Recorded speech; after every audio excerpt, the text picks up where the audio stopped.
24ویں پارے میں اللہ تعالیٰ نے ارشاد فرمایا جو شروع ہو رہا ہے فمن اظلم ممن کذب علی اللہ وکذب بالصدق، اس سے بڑا ظالم کون ہوگا جو اللہ پہ جھوٹ باندھے۔ یہ قرآن کی اصطلاح میں اس کی آواز تھوڑی سی گونج نہیں رہی ہے، اس کو قرآن کی اصطلاح میں سب سے بڑا ظالم وہ ہے جو اللہ پہ جھوٹ باندھے، یعنی یہ کہے کہ یہ بات اللہ نے کہی ہے حالانکہ اللہ نے وہ بات نہ کہی ہو۔ تو یہ سب سے بڑا ظلم اس لیے ہے کہ جب کسی ذمہ دار آدمی کی طرف آپ ایسی چیز کی نسبت کرتے ہو جو اس نے نہیں کی ہے تو یہ ظلم کہلاتا ہے، جرم کہلاتا ہے۔ پھر جس کا رتبہ جتنا بڑا ہوگا اسی حساب سے ظلم بھی بڑھ جائے گا۔ آپ ایسے ہی کسی چلتے پھرتے آدمی کے بارے میں کہتے ہیں اس نے یہ کہا ہے، اس کو پتہ چلے گا کہے گا میں نے تو نہیں کہا، تو بس تھوڑا سا سوری کر لیں بات ختم ہو جائے گی۔ لیکن جیسے جیسے رتبہ بڑا ہوگا آپ کے جرم کی نوعیت بڑھتی چلی جائے گی۔ نبی صلی اللہ علیہ وسلم جو کچھ بھی کہتے تھے اس کے بارے میں آپ نے ہمیں بتایا تھا کہ میں اللہ کا سفیر ہوں، نمائندہ ہوں، میں اپنی طرف سے کچھ نہیں کہتا۔ اور اللہ کے بارے میں انسان کے فطرت میں اللہ نے یہ بات ڈالی ہوئی ہے کہ جو کائنات کو بنانے والا ہے وہ کبھی غلط بات کہہ نہیں سکتا، اس کے کلام میں نکلا ہوا ایک ایک حرف وہ پتھر پہ لکیر ہے۔ تو اب آپ بتائیے کہ محمد صلی اللہ علیہ وسلم نے جب یہ دعویٰ کیا کہ میں اللہ کا رسول ہوں، اور پھر آپ نے بہت سارے احکامات دیے، نماز پڑھو، روزہ رکھو، زکوٰۃ دو، والدین کے ساتھ یہ سلوک کرو، زنا سے بچو، داڑھی رکھو، عورت پردہ کرے، یہ جو کچھ ہم کر رہے ہیں، یہ میں یہاں بیٹھا ہوا ہوں، یہ اس لیے بیٹھا ہوں کہ محمد صلی اللہ علیہ وسلم نے حکم دیا کہ تبلیغ کرو۔ آپ لوگ تراویح پڑھنے آئے مسجد میں، کیوں آئے بھائی؟ نبی کی سنت ہے، نبی نے کیا۔ تو اتنی زیادہ ٹینشن میں جو مسلمان آئے ہوئے ہیں اور گوروں کی طرح لائف کو انجوائے، آپ تو باہر سے آئے ہیں نا، گوروں کو آپ نے ہم سے زیادہ دیکھا ہے، لائف کو اس اسٹائل میں ہم انجوائے نہیں کر رہے۔ تو اس لیے نہیں کہ محمد صلی اللہ علیہ وسلم نے کہا ہے، نا، اس لیے نہیں بھائی۔ ایک انسان کسی انسان کو فالو نہیں کرتا، ہر انسان کہتا ہے بھائی میں بھی ایک انسان ہوں تو یہ بھی ایک انسان ہے۔ آپ کا دوست آپ سے کہے کہ یہ پیسے اٹھا کے فلاں کو دے دو، جیب سے پیسے نکالو اپنے 50,000 روپے فلاں کو دے دو، آپ کہیں گے بھائی تجھے اگر ضرورت ہے تو دوستی میں تجھے دینے کے لیے تیار ہوں، فلاں کو دے دوں کیوں؟ کہ وہ ویسے ہی میں کہہ رہا ہوں۔ تو آپ شاید ایک آدھ دفعہ دے دو، اس کے بعد آپ بولو گے بھائی ہماری تیری دوستی ختم، تو پتہ نہیں مجھے کیا کیا کہہ رہے، یہ کر دو، وہ کر دو، فلانا کر دو، ڈمکانا کر دو۔ انسان کو ایسے فالو نہیں کرتا۔ اور اس وقت 1 ارب سے زیادہ مسلمان ہیں جو کسی نہ کسی درجے میں محمد صلی اللہ علیہ وسلم کو فالو کر رہے ہیں۔ تو کیا انسان کو انسان نے اتنی ویلیو دے دی ہے کہ 1 ارب 22 کروڑ مسلمان فالو کر رہے ہیں؟ دنیا میں کسی گورنمنٹ کو اس قدر فالو کیا جاتا ہے؟ بولو بھائی۔ اور اگر کیا بھی جاتا ہے تو مینجمنٹ سے متعلق معاملات میں، اگر گورنمنٹ کہے کہ تمام لوگ کل کھانا صبح 4 بجے اٹھ کے کھائیں گے، پہلے تو عوام احتجاج کرے گی بھائی کیوں 4 بجے کیا پرابلم ہے؟ گورنمنٹ کوئی ریزن بیان کرے گی، بھائی 8 بجے بازار بند ہو جائے گا، ایک مثال ہے، اچھا مجبوری ہے تو ٹھیک ہے کھا لیں گے 4 بجے، لیکن ویسے ہی کہ صبح اٹھ کے کھاؤ اور سارا دن بھوکے رہو، عوام مانے گی؟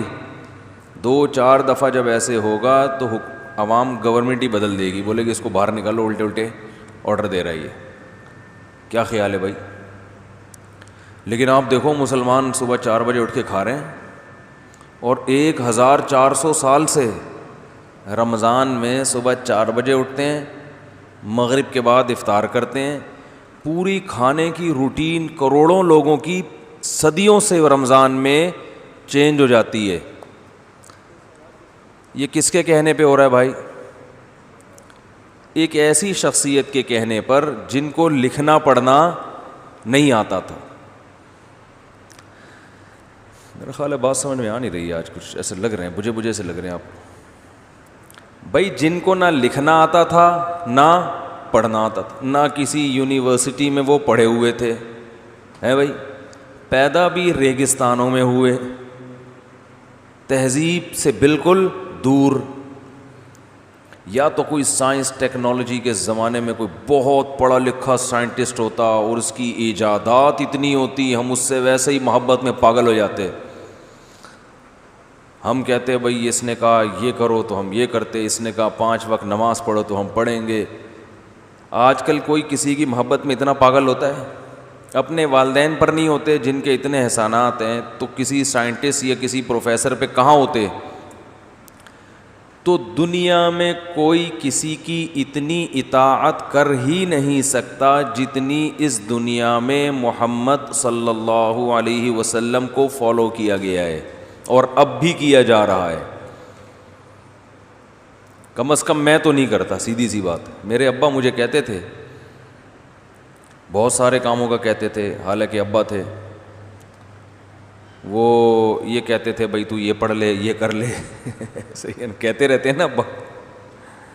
جب میں اسکول میں تھا تو ٹلے ولے مارنے کی بہت عادت تھی. ابا کہتے تھے، سب کے ابا ہی کہہ رہے ہوتے ہیں بیٹا وقت پہ اسکول چلے جایا کرو. بیٹا جاتا ہے، بہت سے بیٹے جائے گا، اپنی مرضی سے جائے گا ابا کے کہنے پر. پھر پٹتے بھی تھے تو مار کھا لیتے تھے کہ چلو جی. تو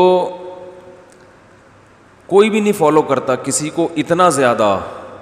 پھر ابا کو جو ہم نے فالو کیا بعد میں پورے طریقے سے، وہ بھی ابا کے کہنے پر نہیں، نبی صلی اللہ علیہ وسلم کے کہنے پر.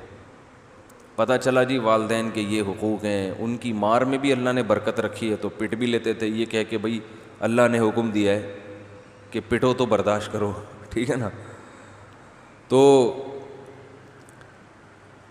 ماں کے حکام ہیں، باپ کے حکام ہیں، پورا مسلمان کا جو لائف اسٹائل ہے نا وہ چینج ہو جاتا ہے. کسی کا پورا، کسی کا آدھا، کسی کا 25%. تو خود سوچنا چاہیے کہ یہ جو اتنا زیادہ محمد صلی اللہ علیہ وسلم کو فالو کیا جا رہا ہے، تو یہ آپ کی شخصیت مقصود نہیں ہے. آپ نے یہ دعویٰ کیا کہ میں اللہ کا رسول، اللہ کا نمائندہ، میں جو کچھ کہوں گا وہ میں نہیں کہہ رہا بلکہ کون کہہ رہا ہے؟ اللہ. تو اس سے ہمیں کیا ہوا؟ ہم نے کہا بھائی اب یہ جو بھی حکم دیں گے اس میں 3 چیزیں تو آ گئیں اللہ کے کہنے سے. نمبر 1 آپشنل نہیں ہے. اب یہ سمجھ میں آ رہی ہے بات؟ جب اللہ کوئی آرڈر دے دے کرنا ہے تو اب ہمارے پاس اس کا اختیار نہیں ہے کہ ہم غور کریں کہ یہ سمجھ میں آ رہا ہے تو کرو، نہیں آ رہا ہے تو مت کرو. یہ اختیار کیا ہو گیا؟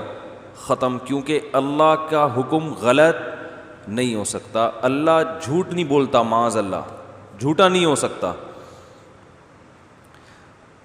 تو اللہ نے کہہ دیا نماز پڑھو تو بس پڑھنی پڑے گی. اللہ نے کہہ دیا رمضان کے روزے رکھو تو رکھنے. گورنمنٹ اگر کہتی، ابھی دیکھو لاک ڈاؤن کا گورنمنٹ نے کہا ہے تو ابھی تک ملک میں مشورے ہی چل رہے ہیں کہ ہونا بھی چاہیے کہ کیا خیال ہے؟ نہیں ہونا چاہیے. تو چل ہی رہے ہیں، بلکہ وفاقی حکومت میں اور صوبائی حکومت میں پھڈے چل رہے ہیں. اور پھر ایک کہہ رہے ہونا چاہیے، دوسرا کہہ رہے نہیں ہونا چاہیے. پھر جو ایک مخصوص طبقے کو انہوں نے جلوس کی اجازت دے دی، اس پہ ایک بہت بڑا سوالیہ نشان کہ وائرس کیا سنیوں پہ آتا ہے، شیعوں پہ وائرس کا اثر نہیں ہوتا. مسجدیں بند کی ہوئی ہیں 2 مہینے سے اور ایک جلوس کو اجازت دی جا رہی ہے. یہ کون سی انسانیت ہے؟ تو حکومت کو لوگ کیوں فالو پورا نہیں کرتے؟ حکومت میں دھاندلیاں بھی ہوتی ہیں. مفاد بھی ہوتے ہیں بھائی، سنیوں کے لیے الگ ہیں اور شیعہ کے ایک مخصوص طبقے کے لیے الگ ہیں. یہ کیا ہو رہا ہے؟ کل کتنی گالیاں پڑی ہیں گورنمنٹ کو، آپ دیکھو. جو لاک ڈاؤن کی حمایت کر رہے تھے نا، بھرپور طریقے سے گورنمنٹ کے ساتھ تھے، انہوں نے بھی بھر بھر کے برا بلا کہا ہے حکومت کو کہ یہ دیکھو. بلکہ جن علماء نے حکومت کی بھرپور حمایت کی، وہ کہہ رہے ہیں انہوں نے ہم کو بھی بدنام کیا ہے. وہ مشترکہ اعلامیہ بٹھا بٹھا کے، اور یہ بھی فلاں مکتبہ فکر، فلانا مکتبہ فکر بٹھا بٹھا کے بحثیں، اور یہ ہوگا وہ ہوگا، اور تھوڑے سے لوگوں نے جلوس نکالنا تھا، چلو بھائی. میں جو لاک ڈاؤن کی حمایت کر رہا تھا وہ گورنمنٹ کے کہنے سے پہلے بھی نہیں کر رہا تھا، اب بھی نہیں کر رہا ہوں. لوگ مجھے بھی لتاڑ رہے ہیں. وہ ڈاکٹروں کے کہنے سے، ڈاکٹروں کی رپورٹ ہے کہ لاک ڈاؤن ہونا چاہیے، مجمع نہیں لگنا چاہیے. گورنمنٹ تو ویسے بھی، جو وزیر اعظم ہے وہ تو ویسے بھی حمایت نہیں کر رہے نا لاک ڈاؤن کی. خیر، علماء بھی ڈاکٹروں کی مشورے کی وجہ سے کر رہے تھے، لیکن چونکہ حکومت نے جمع بھی کیا اور ان کے کندھے پہ رکھ کے بندوق چلا دی کہ علماء کا مشترکہ اعلامیہ ہے، نتیجہ کیا نکلا. خیر، اصل موضوع میرا یہ نہیں ہے. انسان حکومت کی بات مانتا ہے، اس میں اگر اختیار دیا جائے نا تو وہ بحث کرتا ہے، یہ یوں ہے تو یہ یوں ہے تو یہ یوں ہے تو یوں ہے. لیکن جب اللہ کی بات آ جائے تو اگر آپ کو یقین ہے کہ یہ اللہ نے کہا ہے تو آپ کو اس کو فالو ہر قیمت پہ کرنا پڑے گا. تو پھر تو آپ کو ہر قیمت پہ اسے فالو کرنا پڑے گا. نہیں کرو گے تو آپ خود اپنے اوپر خود کو گنہگار سمجھتے ہو، خود اپنے آپ کو سزا بھی دے دیتے ہو. نماز میں آپ سے غلطی ہوتی ہے، اس کی سزا ہے سجدہ سہو. تو کوئی آپ کو آ کے کہتا ہے کہ غلطی کی ہے 2 سجدے اضافی کرو، پینلٹی ہے یہ؟ کوئی کہتا ہے؟ آپ غلطی خود کرتے ہو، اپنے اوپر گواہی بھی خود ہی قائم، مقدمہ بھی خود ہی کر کے سزا بھی خود ہی دے دیتے ہو اپنے آپ. کوئی پوچھنے والا نہیں ہوتا، بلکہ لوگ پوچھتے ہیں خیریت آج 2 سجدے آپ نے اضافی کر لیے. ایسا ہی ہوتا ہے کیا نا؟ تو غلطی ہوتی ہے تو انسان اپنے آپ کو گنہگار سمجھتا ہے. تو اللہ کی بات ایسی بات ہے کہ جب اللہ نے ایک بات کہہ دی تو وہ پتھر پہ لکیر بن گئی. تو آج پوری دنیا میں جو مسجدیں آباد ہیں رمضان میں، یا جو کچھ مسلمان کر رہے ہیں، یہ محمد صلی اللہ علیہ وسلم کے کہنے کی وجہ سے نہیں، بلکہ اس وجہ سے کہ مسلمانوں کا یہ عقیدہ ہے کہ آپ جو کچھ کہہ رہے ہیں وہ آپ نہیں کہہ رہے، بلکہ وہ اس کائنات کو پیدا کرنے والا کہہ رہا ہے. اور پیدا کرنے والا خالق جب کوئی بات کہتا ہے تو اس کے بارے میں انسانوں کی نیچر میں اللہ نے یہ بات ڈال دی ہے کہ وہ بات غلط نہیں ہو سکتی. ایک بات تو یہ ہے. دوسری بات یہ، جو پیدا کرنے والا ہے اس کے بارے میں اللہ نے انسانوں کی نیچر میں یہ بات بھی ڈال دی ہے، اپنے بارے میں یہ بات بھی ڈال دی ہے کہ وہ جب اس کو فالو کرو گے تو جتنا اجر وہ دے گا اتنا کوئی اور بدلہ دے نہیں سکتا. اس لیے بھی ہم کرتے ہیں صبح صبح 4 بجے اٹھ کے، بہت سے تو سو ہی نہیں رہے رمضان میں، صبح 4 بجے اٹھ کے جو ٹھونس رہے ہوتے ہیں اپنے پیٹ میں، اور پھر سارا دن پیٹ کمر سے چپکا رہتا ہے. عصر کے بعد حالت کیا ہوتی ہے بتاؤ؟ باپ کے کہنے پر کوئی یہ کرے گا؟ 1 دن کر لے گا، 2 دن کر لے گا، اس کا ابا پورا مہینہ ہو گیا، خیریت، لڑائی جھگڑائی پہ آ جائے گا، گھر سے نکل جائے گا، ابا آپ کے حقوق ہیں مگر اتنا مجھے نہیں پتا تھا کہ اتنے زیادہ حقوق ہیں کہے گا. جتنے بھی احسانات ہو بولے گا بھائی اتنی زیادہ ہو گئی ہے، یہ 1 دن بھوکا رہ گیا، 2 دن ہو گیا، پھر 1 مہینہ، پھر ہر سال اسی مہینے ہے. بھائی یہ کیا ہے؟ فجر کی نماز، ظہر کی نماز، 6 لاکھ روپے خرچ کر کے حج کرنے جا رہے ہیں، اور پھر زنا سے بچنا، شراب سے بچنا آسان کام ہے. یو ایس اے میں ایک ڈاکٹر ہیں، ماشاءاللہ ادھر ملنے کے لیے آئے تھے، 55 سال ان کی عمر ہوگی، 55-60 سال، لیکن تھے بڑے ینگ. وہ ڈائٹ وائٹ ان کی ایسی خاندانی انہوں نے رکھی ہوئی تھی. اب میں زیادہ بتاؤں گا تو وہ سمجھ جائیں گے، وہ تو سمجھ جائیں اتنا بڑا مسئلہ نہیں ہے، لیکن ان کے رشتہ دار نہ سمجھ جائیں تو ٹھیک ہے نا، کہ تو وہ زیادہ نہیں بتاؤں گا تو مزہ نہیں آئے گا بات سننے میں. بتاؤں گا تو ان کے رشتہ دار کہیں بیان سن کے بولیں آپ ایسے تھے، ہمیں تو پتہ ہی نہیں تھا. تو وہ جناب ان کی خوراک تھی انڈے پراٹھے پھوڑنا پھاڑنا، جیسے ہم پاکستانیوں کی خوراک ہوتی ہے. تو وہ گول ہو گئے بالکل، ان کو 50 سال کی عمر میں خیال آیا کہ اتنی گولائی صحت کے لیے مناسب نہیں ہے. گوروں میں رہے نا تو گوروں کو دیکھا بھائی کیسے صحت کا خیال کرتے ہیں, تو ایکسرسائز شروع کی اور بالکل ینگ ہو گئے. ایکسرسائز اور ڈائٹ پہ کنٹرول کیا. پیسہ اللہ نے بے تحاشا دیا. تو مجھے کہنے لگے کہ اتنا پیسہ اللہ نے مجھے دے دیا ہے اور اتنے بڑے عہدے پہ اللہ نے مجھے وہاں امریکہ میں پہنچا دیا ہے کہ ایک سے ایک خوبصورت لڑکی میرے دائیں بائیں گھومتی ہے, اور وہاں تو زنا کرنا بہت آسان, اور اپنی والی قریب الایکسپائر. میں یہ تو نہیں کہہ رہا, یعنی واجب الایکسپائر سمجھ لیں آپ. قریب الایکسپائر بھی اب یہ ٹرم گاڑی ہے, علماء تو سمجھیں گے, آپ لوگ پتہ نہیں سمجھیں گے نہیں سمجھیں گے. واجب الایکسپائر سمجھتے ہیں, کہتے ہیں نا واجب التعزیر اس پر تعزیر لگانا کیا واجب, اور ایک ہوتا ہے واجب الایکسپائر یعنی قریب ہے کہ انا للہ ہو جائے. بیچاری عمر زیادہ ہو گئی, بیماریاں 10 قسم کی, اٹریکشن بالکل بھی نہیں ہے, محبت ہے, بیوی ہے, بچے ہیں اس سے, خود بالکل ینگ. کہتے ہیں الحمدللہ آج تک کبھی زنا بولو بھائی نہیں کیا. ایک جوان آدمی اور صحت مند آدمی جس کے پاس بے تحاشا دولت ہو, ایسے ملک میں رہتا ہو کہ وہاں پکڑا بھی جائے تو کوئی جرم نہیں سمجھا, اور چھپانے کے تو سینکڑوں راستے ہیں, ہر ایک تھوڑی پکڑا جاتا ہے, سینکڑوں راستے ہیں. اور حلال پر بھی, حلال کا بھی بیچارے کا انتظام, یعنی عملی طور پر وہ انتظام بھی نہیں ہے, نام کو ہے بس کہ عملی طور پر وہ بھی ممکن نہیں ہے. لیکن وہ اپنے آپ کو بچا رہا ہے, زنا سے دور بھاگ رہا ہے. کیوں؟ محمد صلی اللہ علیہ وسلم کا حکم. اب آپ بتاؤ, ایک آدمی اپنے آپ کو جو 24 گھنٹے اس ماحول میں رہتا ہو اور لڑکیاں خود آفر کرتی ہوں اور بے تحاشا پیسہ ہو, حلال کا انتظام بھی نہیں ہے, بیوی بیچاری بوڑھی ہو گئی, کوئی بیماری لگ گئی اس کو, کیا ہو گیا, اس کے باوجود وہ زنا سے بچ رہا ہے. نہ کوئی بے عزتی کا خوف, بلکہ وہاں تو نہ کرو تو بعض دفعہ بے عزتی ہوتی ہے کہ پتہ نہیں کوئی بیماری ہے اس کو یا کیا مسئلہ ہے اس کے ساتھ.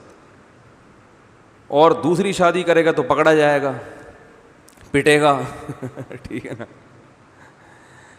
پٹے گا صحیح طریقے سے, پکڑا جائے گا, کیونکہ میں بیٹھتا ہوں چھپ کے جتنا مرضی کر لو پکڑا جاتا ہے آدمی.